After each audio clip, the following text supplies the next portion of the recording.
Hello guys, welcome back to my another blog. সঙ্গে আমি পূজা। আমিও খুব ভালো আছি, আশা করছি তোমরাও খুব ভালো থেকো। আজকে আমি চলে এসেছি তোমাদের সঙ্গে ডেলি ব্লগ নিয়ে। তো চলো ব্লগটা স্টার্ট করা যাক। দিন দিন আমি লক্ষ্য করছি আমি ওয়েট গেইন করছি, আমি ওয়েট লস কিছুতেই করতে পারছি না।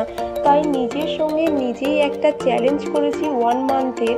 এই 1 মান্থের মধ্যেই আমি আমার 78 কেজি থেকে 70 কেজিতে আমি পৌঁছতে পারি কি না, এটাই তোমাদের সঙ্গে আমি ডেলি শেয়ার করব।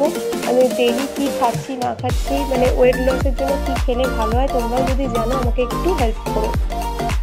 সকাল সকাল ঘুম থেকে উঠে নিজের রুমটাকে ক্লিন করে নিয়েই নিজে ফ্রেশ হয়ে চলে এসেছি, নিজের ব্রেকফাস্টটা নিয়ে চলে এসেছি। ব্রেকফাস্টের মেনুতে আমি লিখেছিলাম একটু কাবলি ছোলার তরকারি, তার সঙ্গে ছিল একটা রুটি, আর কালকে রাতে করেছিলাম ডালিয়া, সেই ডালিয়াটাই অল্প একটু নিয়েছি, আর নিয়েছি ডিমের একটা সাদা অংশটা।